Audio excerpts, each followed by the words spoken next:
Okay, so that brought us up to the details I want to get into. So, Torvald thinks everything's fine. He has the letter. He has not opened it yet. That details Nora's misdeeds, so-called. He kisses her on the forehead. Good night, my little songbird. Sleep well, Nora.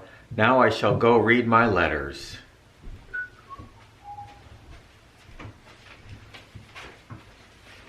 Nora, with wild eyes, gropes about her, seizes Helmer's domino, throws it around her, whispers quickly, hoarsely, and brokenly, never to see him again, never, never, never, never, never, never. Now we know Nora's been contemplating suicide. That shows up a lot in Ibsen's plays. Never, never, oh, that black icy water. She's going to jump into the ocean. Oh, that bottomless. If it were only over. Now he has it. He's reading it. Oh, no, no, no, not yet. Torvald, goodbye. Goodbye, my little ones. She's rushing out to the hall. At the same moment, Helmer flings his door open and stands there, open letter in his hand. Nora! Ah! What is this? Do you know what is in this letter? Yes, I know. Let me go. Let me pass. Where do you want to go? You shall not save me, Torvald. Now wait a minute. Did I miss something? Did he offer to save her? Folks, what I'm about to read here to you is what I call a non-conversation. What she's saying is not matching what he is saying. Because she thought, here's what she thought was going to happen. She knew this moment would come someday. And that he would say, Nora, I will take this on. I will save you. And Nora will say, no, I did it myself. Don't try to save me, Torvald. That's what she thinks is going to happen. And that is not what's going to happen.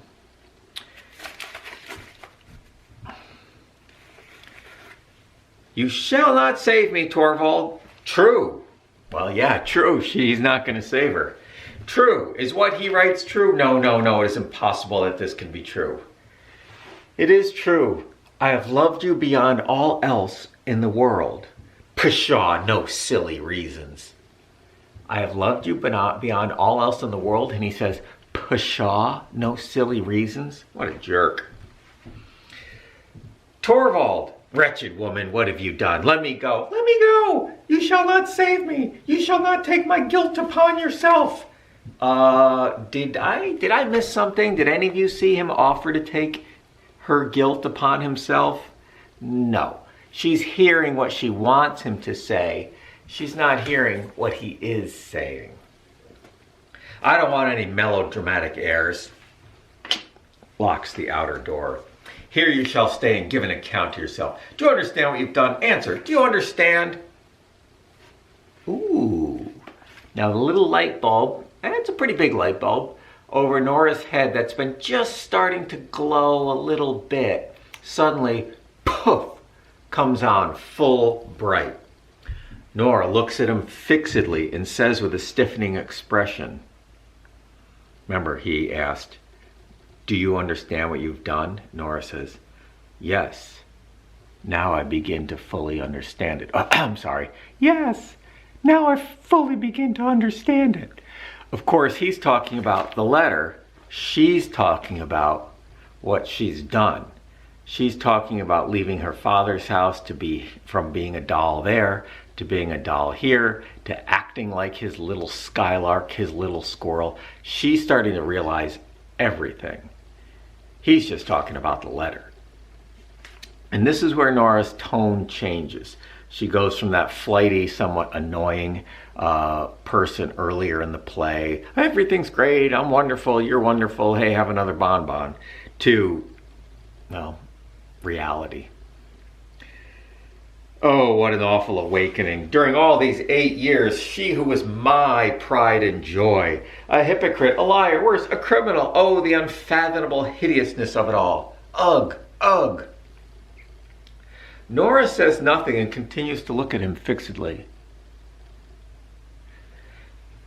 I ought to have known how it would be. I ought to have foreseen it. All your fathers want of principle. Be silent. All your fathers want of principle. You inherited it. No religion, no morality, no sense of duty. How I'm punished for screening him. Screening him?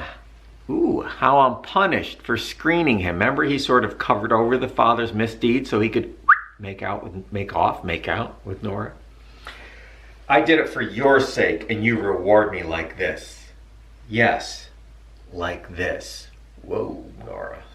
You've destroyed my whole happiness. Now, folks, generally we consider self-centered people that's not a good quality. And if you listen to someone or read their texts or emails, the more they use I, me, my, the personal pronouns, singular, generally tells you how self-centered they are. Let's count how many first-person, self-reflective, singular pronouns he uses. You've destroyed my whole happiness. You've ruined my future. Oh, it's frightful to think of. I am in the power of a scoundrel. He can do whatever he pleases. He pleases with me, demand whatever he chooses. He can domineer me as much as he likes, and I must submit. All this disaster and ruin is brought upon me by an unprincipled woman. Sounds like the Garden of Eden again, doesn't it? So look at that. My happiness, my future. I'm in the power of a scoundrelous man. I must submit. Me, he. So just very, very self-centered. Nora, when I'm out of the world, you will be free.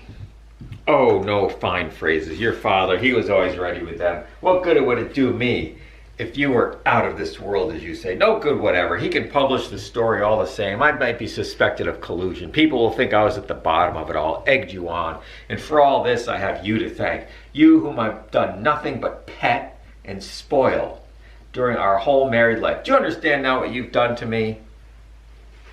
Nora with calm coldness. Yes. I love that, don't you? He says, do you understand now what you've done to me? And she says, yes. He's talking about the letter. He's talking about this moment. She's talking about their whole life together. That what she's done to him by behaving like his squirrel, by indulging him, treating her like a doll. She's talking about the big picture. This is so incredible, I can't grasp it. Well, we must come to an understanding. Take that shawl off. Take it off, I say. I must try to pacify him one way or another. The matter must be hushed up, cost what it may. We must make no outward change in our life. Now, notice what he's most concerned about here. Hushing up Nils and everyone else thinking, it's a sunny day in the Helmer household, right? He is very, very hyper concerned about appearances. Remember we talked about that? And one theme of this play is don't be overly concerned with appearances. Don't be overly concerned with what other people think of you. It's worth thinking about, but it can't be the number one thing. What you think of yourself is what matters most.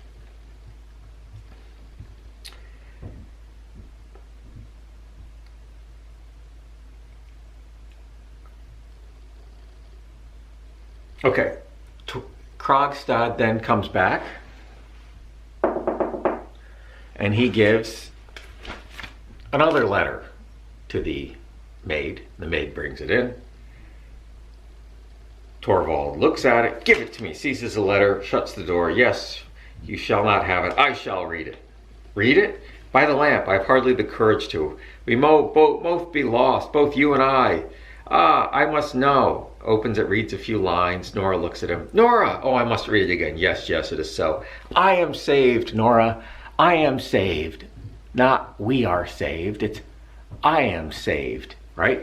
Krogstad, because he doesn't really want to blackmail them. He just wants to make Christine happy.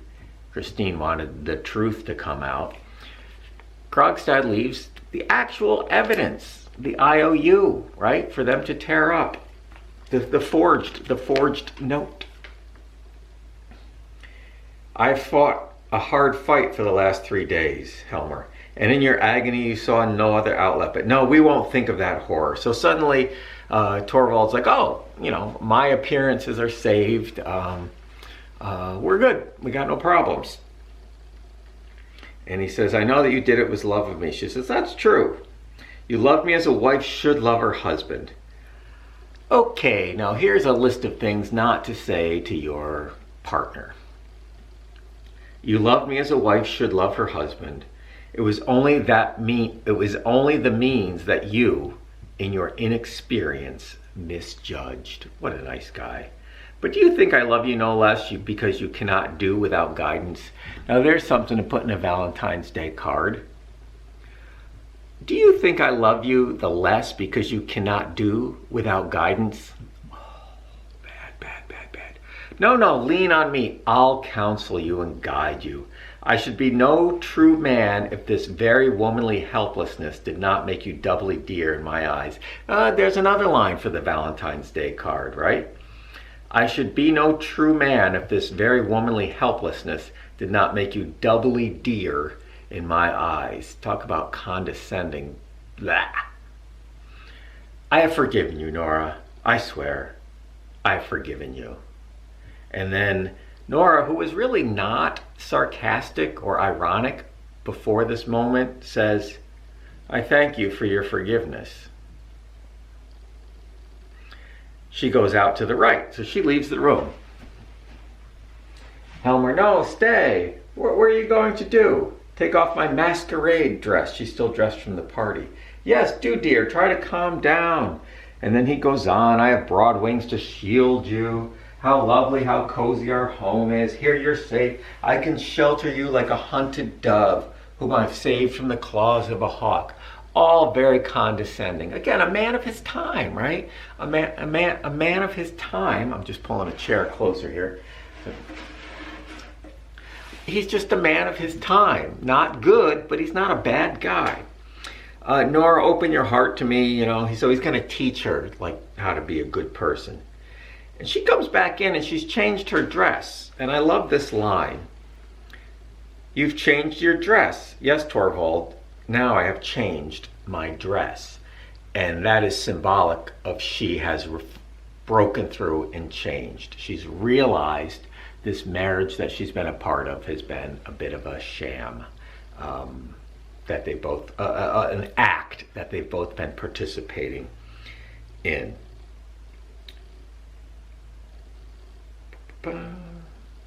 And she says, ooh, sit down to him.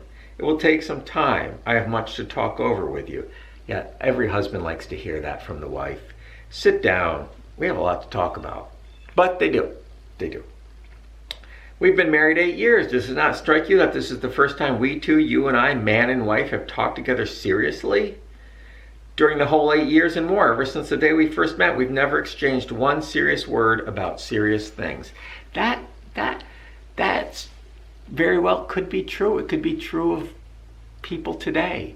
It's very easy to not sit down and talk about serious things with your spouse because you get caught up in other things and the show and we're doing this, we're doing that. But to have a serious heart to heart, it's important to do that. So we'll talk more about the heart to heart they have here in our next segment.